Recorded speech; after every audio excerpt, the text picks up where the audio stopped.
Let me just go live, and in the meantime, I'll start.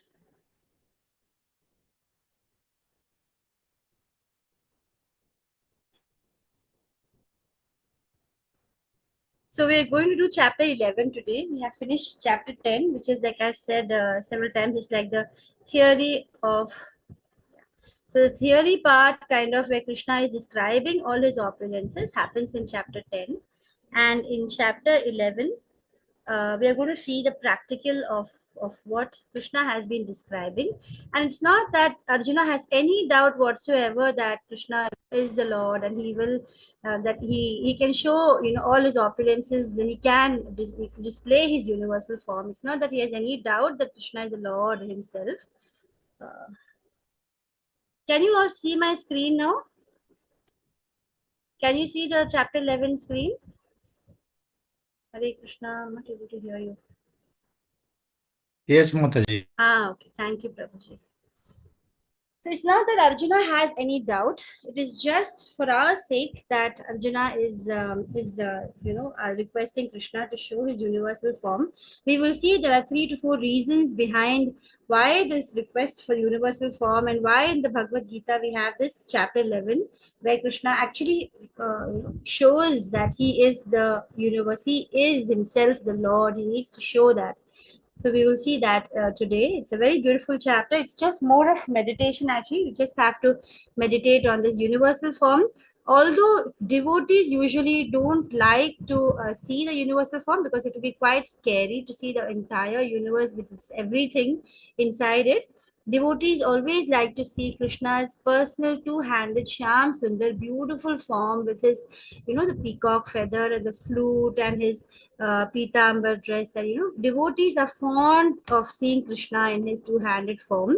Although Krishna, is of course, is like we had seen in chapter 7, the entire universe is his expansion.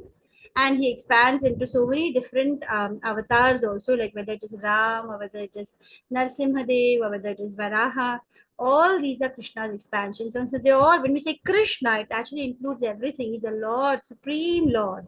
At the same time, he exists in his two-handed, beautiful personal form also at all times in Golok Vrindavan. And the secret and the, very confidential secret about him, all the time being there as a person also, in spite of all his expansions being there. And he can, he's there in everyone's heart, in every atom at the same time, but he's also in his personal form at all times. And so this understanding is what requires a lot of reading and listening, and listening to his different leelas from the pure devotees, reading the Bhagavatam, Chaitanya Charitamrita, and then connecting the dots. And then we will find it will be, every time you read the Bhagavatam and the Gita and Chaitanya Charitamrita, you'll be able to join a few dots, and you'll be like, it'll be like miraculous to see how they all connect, and how, Krishna, as a supreme Lord of the universe, slowly he will reveal himself to you. And that revelation happens when you start surrendering to the Gita, and eventually to the Bhagavatam and Chaitanya Charitamrita and all other books written by great devotees. So let's pay our humble obeisances to the beautiful deities of Sri Sri Radha Govinda Temple at Mangalore, and also His Divine Grace A.C. Bhakti Vedanta Swami Srila Prabhupada, due to whom this knowledge has been revealed. So initially we had the after 5,000 years ago, after Krishna gave us the Gita, at that time also Krishna had said that the Gita's essential message is being lost, and that is why he is having to come in. He is not having to. That's why he has come to give the Gita to Arjuna, and through Arjuna to all of us. But again, what happens is, there has been a lot of misunderstandings, and the way it is interpreted selfishly, because after all, we're all fallen souls in this material world. And so the twisting of the meanings and not accepting Krishna, and even within the Gita, happens. And then we are extremely fortunate that just about 500 years ago we had Chaitanya Mahaprabhu, who is also Krishna himself, none other than Krishna, who had come. And he, with the help of the 6 Goswamis, he propagated the Sankirtan movement, where he brought about this understanding once more that Krishna is the Lord, and if we simply chant his name, and everything about Krishna is absolute, and how we can realize him and become pure devotees and reach that prema stage from where there is no return. So then, and so Srila Prabhupada actually plays a role of, making Chaitanya Mahaprabhu's prophecy that eventually, even in this Kali Yuga, there will be a certain period of a golden period of time when all over the world Krishna will be recognized. And so Srila Prabhupada actually begins through the ISKCON movement to fulfill Chaitanya Mahaprabhu's. He was just a commander, like a soldier who makes it work. And we're all we're all trying to join his army, and we're all trying to understand this Krishna consciousness and trying to bring it about around the world, so that we will be part of this golden movement. Before Kali Yuga will again, kind of, and they say about 10,000 years there'll be Krishna, and people will speak about Krishna, but eventually there will be a downfall. That is a natural thing which will be happening. But this is a time for some of us fallen souls to escape and to realize our true position, constitutional position, and then to enjoy blissful service of the Lord, the Supreme Lord. So we are extremely grateful to Srila Prabhupada for having made it possible for us to understand this very confidential knowledge. And also paying humble obeisances to His Holiness Jayapataka Swami Guru Maharaj, who is a direct disciple of Srila Prabhupada. He's not keeping well these days, so we have to pray especially for his well-being. And his disciple, temple president, His Grace Nam Nishtha Das Prabhu. And I would also pay my humble obeisances to my Guru, Aishwarya Mataji. Beginning with the pranam mantra. Nama Om Vishnu Padaya Krishna Preshthaya Bhutale Srimate Bhakti Vedanta Swami Niti Namane Namaste Saraswate Devi Gauravani Pracharane Nirvishesh Shunya Devi Shunyavadi Paschatya Desha Tarane Om Ajnana Timran Dasya Jnananjana Shalakaya Chakshurunmilitam Yena Tasmai Shri Gurave Namaha ओम श्री कृष्ण मनोभीष्टं स्थापितं येन भूतले स्वयं रूपः कदा मह्यं ददाति स्वपदान्तिकं वन्देऽहं श्रीगुरु श्रीयुतपदकमलं श्रीगुरुं वैष्णवं च श्रीरूपं सागरजातं सहगण रघुनाथान्वितं तं सजीवं साद्वैतं सावधूतं परिजनसहितं कृष्णचैतन्यदेवं श्रीराधाकृष्णापादन सहगण ललिता श्रीविशाखान्वितं च हे कृष्णा करुणा सिन्धु दीनबन्धु जगत्पते गोपेश गोपिका कान्ता राधा कान्ता नमोऽस्तुते तप्त कांचन गौरांगी राधे वृंदावनेश्वरी वृषभानुसुते देवी प्रणमामि हरिप्रिये वाञ्छाकल्पतरुभ्यश्च कृपा सिन्धुभ्य एव च पतितानां पावनेभ्यो वैष्णवेभ्यो नमो नमः। जय श्री कृष्ण चैतन्य प्रभु नित्यानंद श्री अद्वैत गदाधर श्री श्रीवासादि गौर भक्त वृंद। हरे Krishna Krishna Krishna Hare Hare Hare Rama Ram Rama Hare Hare.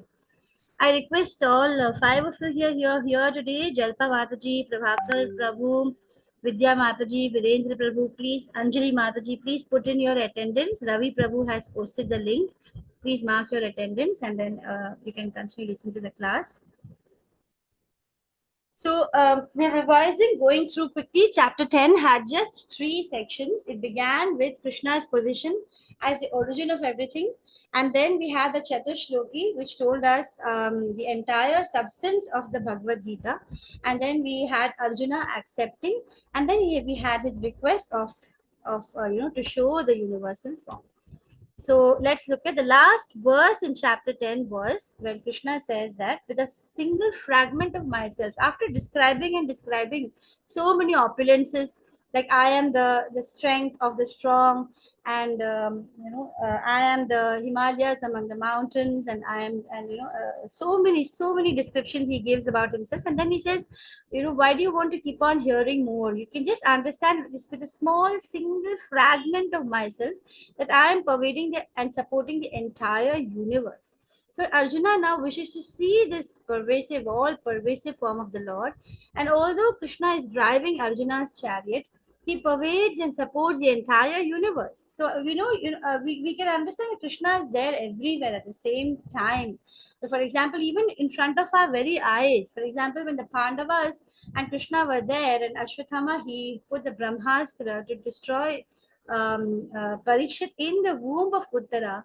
Krishna actually, at the same time, while he's standing with the Pandavas, he also enters the womb and he protects the baby Parikshit in the womb from the Brahmastra.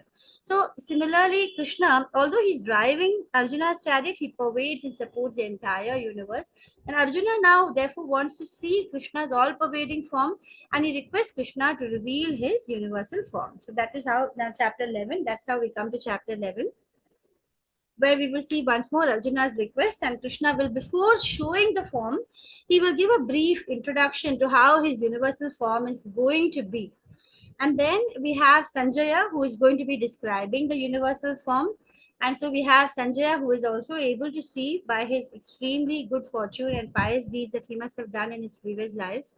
And several demigods and several people from different planets, also from different planetary, the heavenly regions also were able to see this universal form, and they were paying obeisances. And so we can see that whole description. So whoever Krishna desired or gave those eyes, special eyes, he cannot see the universal form of the Lord without material eyes at all. So he actually bestowed his mercy and grace to a certain set of people who were able to see Krishna's universal form. And Sanjaya describes that. It's a beautiful description from 11.9 to 31. And the description is beautiful, but also, we will come to know how it is actually very ferocious and scary. And Arjuna, he says, please, I'm getting very scared by seeing this. It's looking so ferocious. Can you please tell me who you are? So it's not like Arjuna doesn't know who Krishna is. He's a very elevated devotee, but still he is, so confused and so distraught by that mighty form of the Lord that he says, tell me who you are. And Krishna replies, time I am, which is made very famous, that verse in that movie. What was that? Recently it got famous. Time I am Kalosmi. Krishna says, I am time. And then he ultimately comes to the point where he says, you just need to become my instrument, because I've shown you in my universal form. I've shown you the future wherein you have seen how the entire Kaurava army is going to actually be smashed between my teeth, because he's time, so they're going to be smashed in time. So and Arjuna is able to see that in the universal form, and so he says that you can see that it's all done already. You just need to be my instrument. So it's not like Krishna can do all these things, without the help of Arjuna. It's already done, in fact.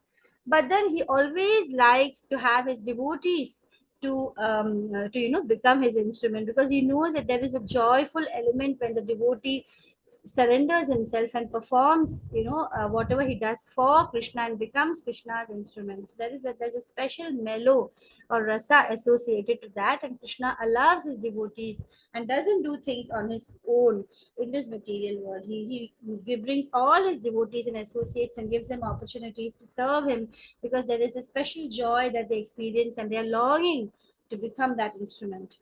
So Arjuna, when at last he there is beautiful prayers, and Srila Prabhupada is and several great masters, acharyas, they tell us that remembering the prayers of great devotees is a very beautiful way for us to pray, because sometimes we are at a loss of words, and so memorizing certain prayers are very nice for us. And Arjuna's these set of prayers in the Bhagavad Gita are very beautiful to memorize. They're good ones. You can choose them, or you can also choose so many other prayers in the Bhagavatam also, which are nice because they are prayers which are accepted by the Lord, and they're very beautifully worded. Although the context may be different, still they apply, and Krishna likes it when we are saying great devotees prayers, because he always wants us. In several verses he does tell us that you need to follow the footsteps of great devotees, and that's why he actually propounds that we accept acharyas and we take to spiritual gurus, because without the guru or without the association of devotees we cannot understand Krishna.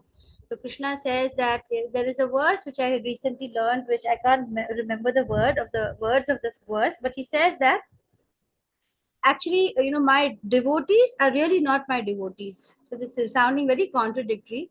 He goes on to say that the devotees of my devotees are actually my devotees.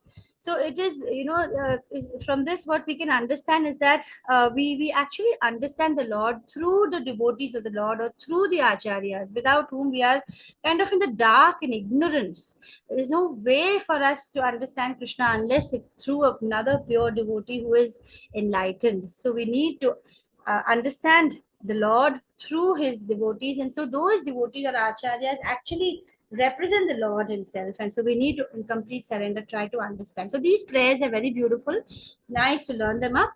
And then in the last section, we see how Arjuna will at last say, I have had enough of this big form of yours, this mighty, universal, powerful, ferocious, scary, horrendous form of yours. Please, can I see your beautiful two-handed form? And Krishna actually shows Arjuna both his four-handed Paramatma form, in which he exists in all the atoms and every living entity.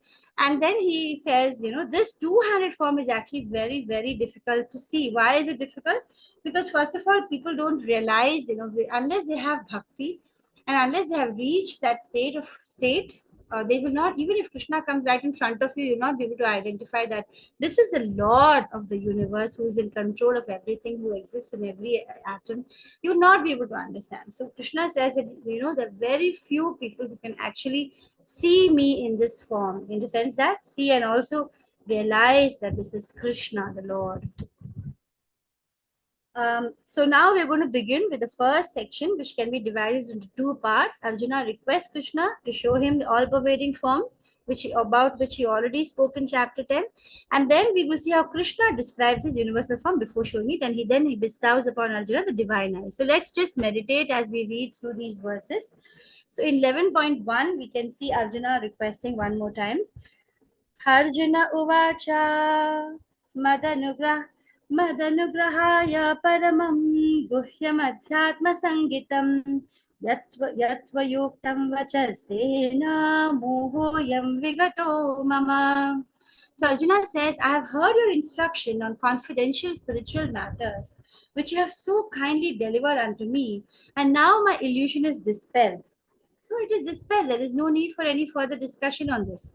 But he actually requests for the universal form thereafter. So by hearing all these things in chapter 10, that whatever Krishna has said, Arjuna's illusions are removed. So effect of hearing, when you really hear with an open heart and a surrendered, then your illusion will be dispelled. If it hasn't yet dispelled, you need to go back and read all the chapters again. So Krishna's supremacy over all is therefore revealed. In chapter 11, chapter 11 is going to show us again how Krishna is the cause of all causes. He's the cause of the entire material nature. The living entities come from Krishna. The demigods come from Krishna. All incarnations come from Krishna. Mahavishnu and all the other Vishnus as well come from Krishna.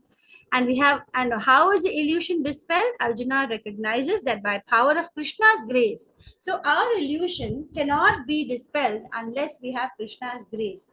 We might endeavor like mad people. We might sit and meditate day and night. We might, do whatever we want.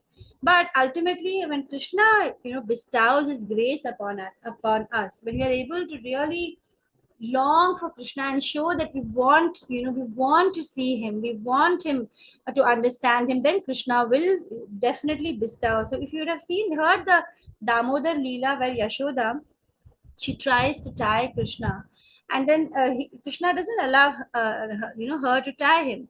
So every time she tries to tie him, it is short. The rope is short, and ultimately she's sweating and fretting, and and still she's so enthusiastic, and still with a smile, she's still pulling. She's she's playing a mother's role, and she wants to tie him and penalize him. And so ultimately, when Krishna sees that the effort is so much, he gives in and he allows himself to be tied. So Krishna, the Lord of the universe, allows himself to be tied. And this is a story which people meditate upon in the Kartik Mass to help us remember that when we really endeavor with all our heart and soul, Krishna will give in. And then Krishna actually becomes a devotee of the devotee. Krishna himself, he becomes, he's kind of surrendered to the devotees. So that is the power of Krishna's grace. And it is only by Krishna's grace that Arjuna is now recognized Krishna's power, and his illusion gets dispelled. Without the grace, it wouldn't have been possible. And what is the illusion which was dispelled? Simple, that Krishna is an ordinary, the illusion was that Krishna was his friend or just a human being, or people might think that he was just a yogi or he's a mystic or he just, was just a teacher who just passed on some knowledge. So that was an illusion. The reality is that Krishna is the Lord. So why did Arjuna request Krishna to show the universal form? We will look at that in the text 3. So let's look at text 2, 3, and 4. I don't know if I should read all of them because it will take time. Okay, I won't read all. Let me read these three. भवाप्ययो हि भूतानां श्रुतो विस्तरशो मया त्वत्तः कमलपत्राक्ष महात्म्यमपि चाव्ययम् एवमेतद्यथार्थत्वम् आत्मानं परमेश्वर द्रष्टुमिच्छामि ते रूपम् ऐश्वरं पुरुषोत्तम मन्यसे यदि तच्छक्यं मया द्रष्टुमिति प्रभो योगेश्वर ततो मे त्वं दर्शयात्मानमव्ययम्. So these verses mean, O lotus-eyed one, Arjuna is telling Krishna, I have heard from you in detail about the appearance and disappearance of all the living entities as realized through your inexhaustible glories. O greatest of all personalities, O supreme form, though I see here before me your actual position. So what is this? This is Krishna's, the Lord of the universe's actual position. And then he says, yet I wish to see how you enter into the cosmic manifestations, and I want to see that form of yours. Can you show me how you are actually pervading the whole universe? If you think, and then look at the politeness with which he actually requests. He doesn't say, show me, I want to see. You said all this, come on, I want to see. He doesn't have that attitude. No, the attitude of the student is very, very important. Otherwise, there's no way that knowledge will be revealed.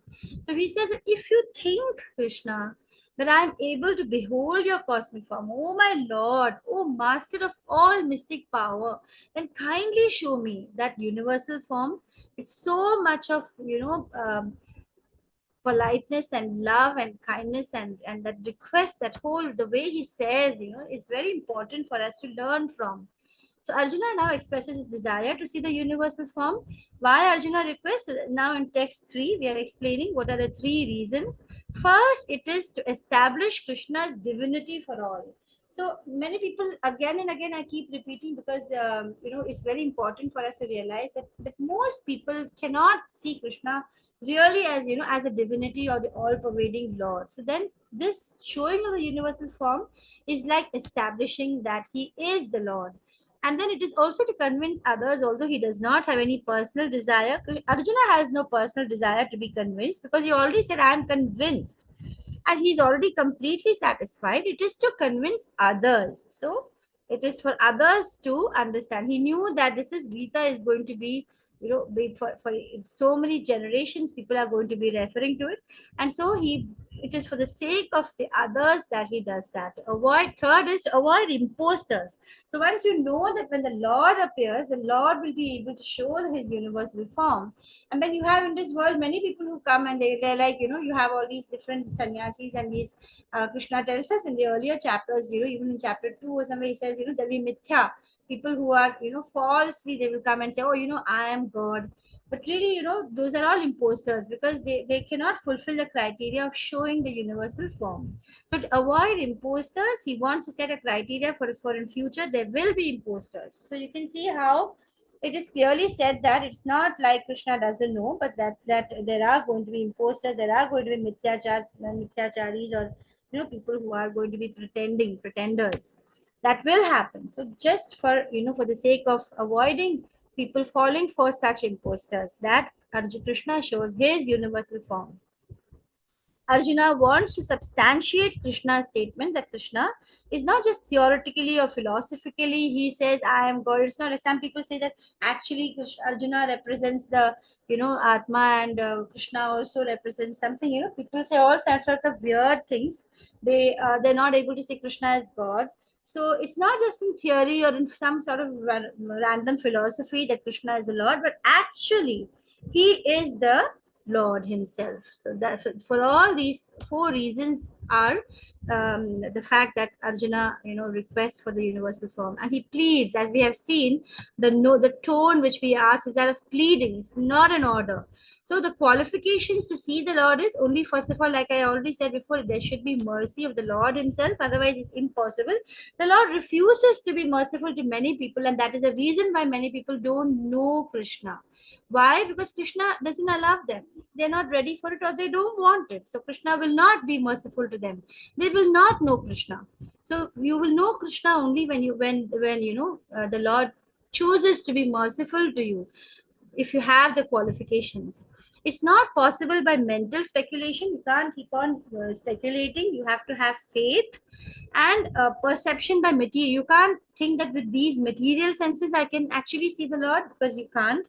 And Lord is addressed as Yogeshwara. So these are the qualifications for by which he is the Ishvara of all the yoga. That means he is the person, the Lord, the person who's a controller. So these are the qualifications you require to see the Lord's form. So 11.5, this is actually a long chapter, so I won't be reading all the verses. 11.5, the Blessed Lord said, "My dear Arjuna." So now we have Krishna starting to reply from 11.5. He says, "My dear Arjuna, O son of Pritha, now you can behold my opulences." So he says, Krishna says, you can see his opulences, and there are going to be hundreds and thousands of divine forms. It's going to be multicolored like the sea. Oh, best of Bharata, see here the different manifestations. You will be able to see the Adityas, Vasus, Rudras. For us, it would be like seeing all the aliens of the different universes and the different planetary systems. So you will be able to see all these demigods and everyone, and you'll be able to see wonderful things which nobody has ever seen or heard before. And whatever you wish to see, Krishna is showing it's not possible to show everything, but he's showing all the things that are possible for Arjuna to see. And he's also saying that you whatever you want to see also, you'll be just simply able to see in my body. And then this universal form can show you all that you desire. Suppose you want to see the future, whatever you desire to see, even that will just appear. You'll be able to see it.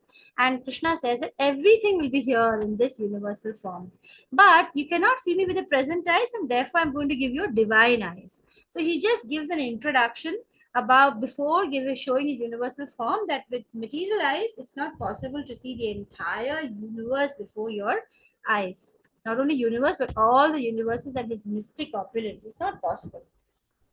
So 11.8, Krishna is saying, 11.8, न तु मां शक्यसे द्रष्टुम् अनेनैव स्वचक्षुषा दिव्यं ददामि ते चक्षु पश्य मे योगमहेश्वरम्. So, but you cannot see with present eyes, and okay, it's the same one. So I'm going to give you the special eyes. So then it's like we go to see a 3D movie, you have to put a special glasses. So like that, Krishna actually bestows and makes his eyes special to be able to watch the divine form. So here I've added a few lines. Devotees who are correctly situated in a transcendental relationship with Krishna, they are attracted by the loving features. So here just a little reminder that those who become, once they become devotees, they like to be situated in a transcendental relationship with Krishna as a two-handed form, not by this big godless universal display, in the sense that it doesn't look like one god, right? The whole universe is there in front of you, so the whole opulence is. Devotees don't like to see that. The playmates of Krishna, the friends of Krishna, the parents of Krishna, they never want Krishna to show his opulences. They're all immersed in pure love, and they don't even want to know that Krishna is Supreme Personality of Godhead, and they just associate in such a beautiful, loving exchange with the Lord Himself. And the Lord allows that. He allows that. He likes it. So when you reach that pure prema stage, Krishna actually allows you into his world, and then you can be, kind of have this kind of loving exchange with the Lord. You can actually experience that when you reach that highly elevated stage, where Krishna will actually make you forget that he's the Lord, and so you don't have to be like, oh my God, this is the Lord, and you have to keep your distance and pray and pay obeisances all the time. You won't do that. You will just be able to have a lovely, loving relationship with Krishna in any of the rasas which you actually originally had. So in the Srimad Bhagavatam, it is stated that the boys who play with Krishna, they're actually not just ordinary boys. They're all very pious souls. And after many, many births, it is possible that they are able to come and actually play with Krishna. And such boys, they don't know Krishna as the Supreme Personality of Godhead, because Krishna makes them forget.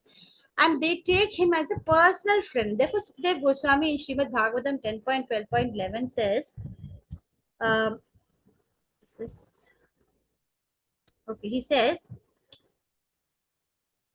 इत्थं सतां ब्रह्म सुखानुभूत्या दास्यं गतानां परदैवतेन मायाश्रितानां नरदारकेन साकं विजाहृ कृतपुण्यपुञ्जाः. So here is the Supreme Person who is considered the impersonal Brahman by great sages. Great sages, they think that Krishna is an impersonal Brahman, just the energy, the effulgence. Supreme Personality of Godhead by devotees. The devotees consider him as that Supreme Person, and he is considered by ordinary men as just a product of material nature. They just see him as another person. Now, these boys who have performed many, many pious activities in their past lives actually playing with the Supreme Personality of Godhead. So they are in a the highly elevated souls. So just after that small little digression, let's come back. So 11.5, what have we seen? Krishna is showing his variegated forms, vision of wonderful forms. No one has ever seen or heard them before. Vision of the entire universe, vision of past, present, and future, and that divine vision is needed. So now we're going to move on to Sanjaya's description of the universal form. So let's just all quickly meditate upon this universal form. Sanjaya is going to describe, and Arjuna is going to behold, and he's going to see all the forms of all the different opulences, and then we are also going to see how Krishna will declare that he is the Kala Rupa. I am Kala, he says. I am time, as in I am the destruction. Time is also got a synonym of destruction, the destroyer. So Sanjaya is saying, he's going to begin describing Sanjaya Uvacha. Eva muktva tato rajan mahayogeshwaro harihi darshayamasa parthaya paramam rupamaishwaram. Sanjaya said, O king, speaking thus the supreme, the lord of all mystic power. So he's telling Dhritarashtra, O king Dhritarashtra, the lord of all mystic power, the personality of Godhead then displayed his universal form to Arjuna. Arjuna saw in that universal form so many mouths, unlimited eyes. It was wondrous. The form was decorated with divine, dazzling ornaments, arrayed in many garbs. He was garlanded gloriously. There were many scents smeared all over his body. All was magnificent, all expanding, unlimited. And this was seen by Arjuna. If hundreds of thousands of suns, even one sun, we go out and we look at, it's like so bright. And imagine thousands of sun, not even two or three or four or five suns, but thousands of sun. If it rose into the sky suddenly, how it's going to be? That is the way, they might resemble. They might resemble. Even that is not equal to the effulgence of the supreme form in that universal form. And at that time, Arjuna could see the universal form of the Lord, unlimited expansions of the universe. Not just one universe, but universes are expanding, and in one place he was able to see, although divided into many, many thousands. And then bewildered and astonished, what is the reaction when he suddenly saw that universal form? His hair was standing on his end, and Arjuna started praying with folded hands, offering obeisances to the Supreme Lord. And here we are going to quickly take another digression, and we're going to look at the different rasas which devotees feel. The chief transcendental mellows which devotees feel for the Lord are usually, Shanta, Dasya, Sakhya, Vatsalya, and Madhura. But in addition to these five which devotees feel, Shanta is neutral. For example, if you're a pet, or an animal or a bird in Krishna's presence, and then you're having a relationship with him, but it's a neutral. Dasya is you're a servitor, you like Hanuman. Sakhya is like Arjuna or the Gopas. Vatsalya is like the parental love, where all the different adults in Nanda's friends, in Nandagopal's friends, all of them, how they felt. And Madhurya is, of course, a conjugal love which the gopis feel. The conjugal love here is a very, very difficult concept to understand, because it is not like the normal conjugal physical lusty relationship which we understand, but it's a very, very high form of relationship which is totally beyond us to understand. So that is why some devotees, they like to go on discussing it, but actually it is a very, very difficult stage to really reach to understand that. Instead of, otherwise we will just convert it into our understanding of lust. And then in addition, so these are the 5 primary rasas. In addition, we can share with Krishna the other rasas. So Krishna is called, he's a Rasamrita Sindhu. Krishna is like all rasas put together. Khasya, Buddha, wonder, Veera, chivalry, Karuna, pathetic feeling, Raudra, anger. You can feel anger towards him. You can feel disaster, fearful towards him. So right now, Arjuna is at this point of time, he's not feeling one of the elevated rasas, but he's actually going to be feeling kind of fear and kind of adbuddha, all these emotions. So there are different rasas with which you can approach the Lord. So Arjuna speaks his realizations of the universal form, and he's going to speak now. Wait, where is this slide not going? Right. So we're going to see 11.15. Arjuna is going to say, my dear Lord Krishna, I see assembled together in your body all demigods. So many. So all demigods are part and parcel of Krishna. And I can see the various living entities. I can see Brahma sitting on the lotus flower, as well as Shiva and many sages and divine merchants. They're all part and parcel of Krishna. Oh Lord of the universe, I see universal body, in your universal body, many forms, bellies, mouths, eyes. There is no end, no beginning, no middle to all this. Your form is adorned with crowns, clubs. This difficult to see because of its glaring effulgence, which is fiery and immeasurable like the sun. So there is no limit to the extent of the 6 opulences of the Supreme Personality of Lordhead, who is all beauty, he is all powerful, he is a renunciate, he is all knowledgeable, he is all wealthy, and he's all famous. So here and in many other places there's a repetition, but according to scriptures, the repetition of such glories of Krishna is not like a literary weakness. It is actually that at the time of bewilderment or wonder or of great ecstasy, statements get repeated over and over, and so it's not a flaw. Moreover, in the Kali Yuga, we are actually with very low intelligence, so we need it to be repeated for us to really grasp even a figment of what Krishna is trying to convey.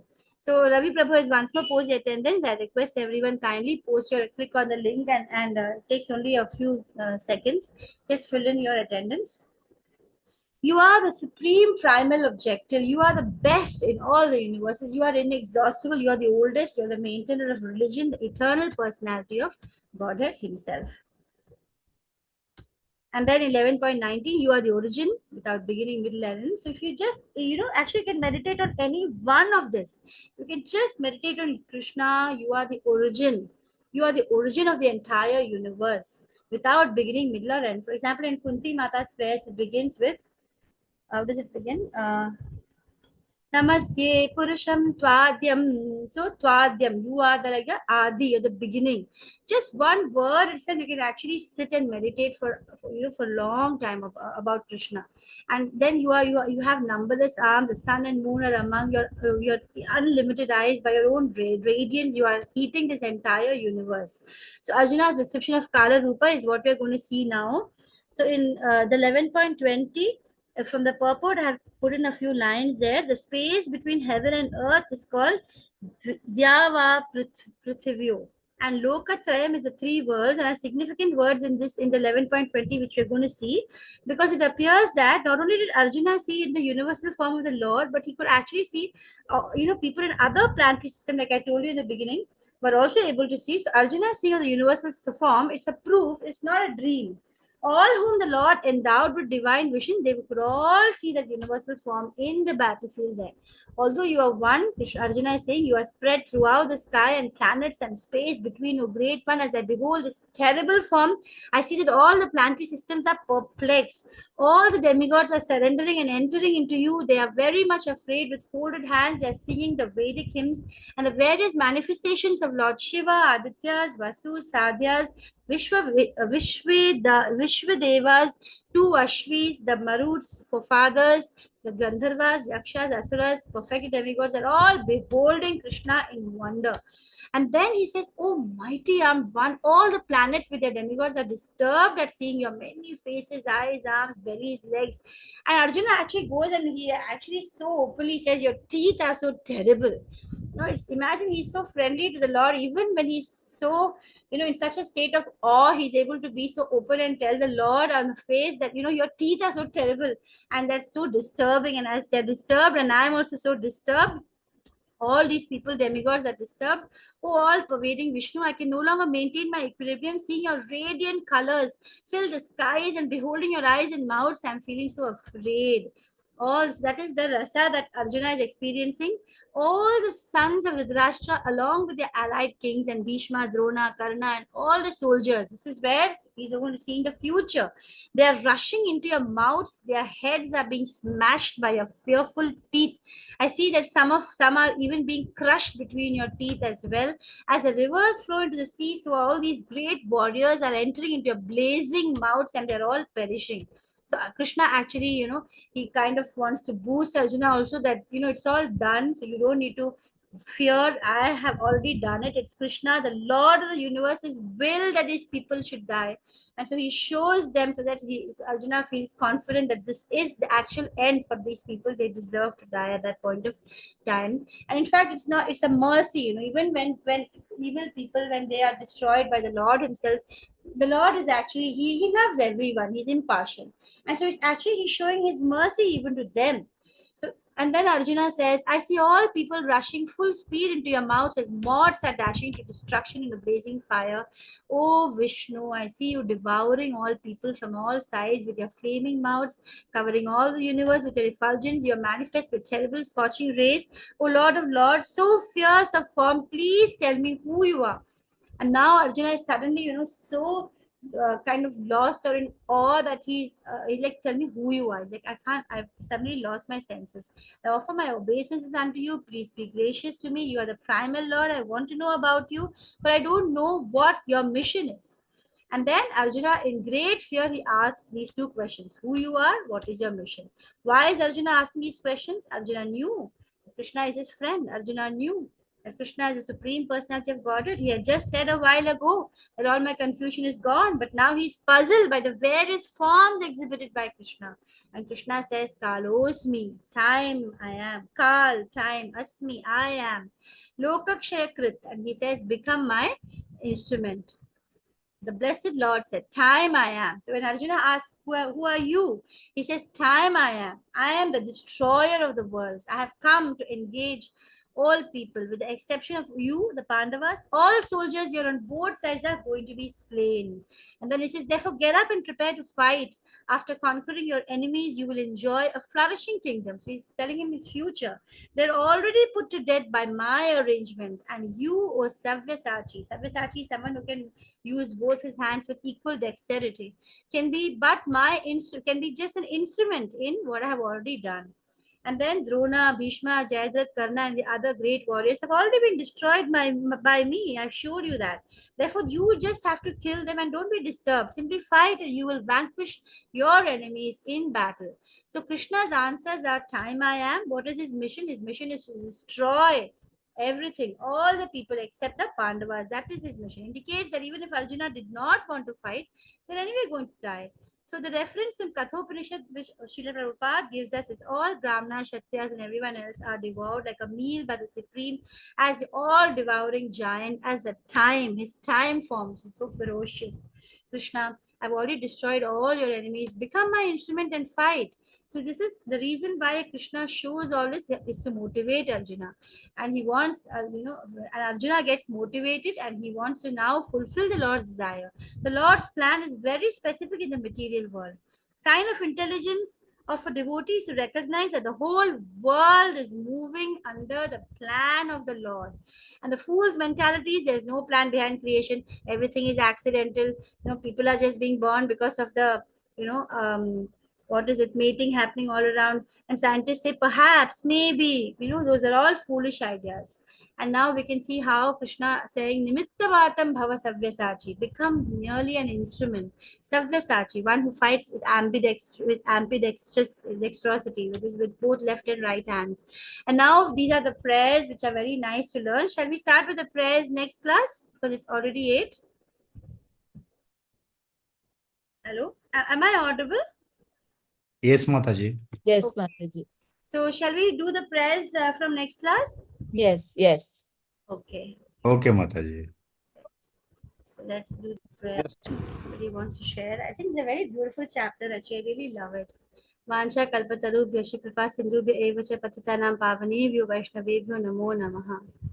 Hare Krishna. Thank you so much for being here. Please fill in all the quizzes. Please click on the links and do all the earlier quizzes after chapter 11 whenever you're free. And do attend all the classes and please mark your attendance. We have very few of us, so please share and let's become more closely knit. So, want to share something? Anjali Mataji, Vidya Mataji, Prabhakar Prabhu, today's class? No, it was very interesting, very nice, very nice. Thank you, Mataji. Thank you. I hope my video will work next class. Hare Krishna. Hare Thank you. Krishna, Hare Krishna. Hare Krishna. Thank you, Mataji. Thank you. Thank you, Mataji. Thank you, Prabhuji. Hare Krishna.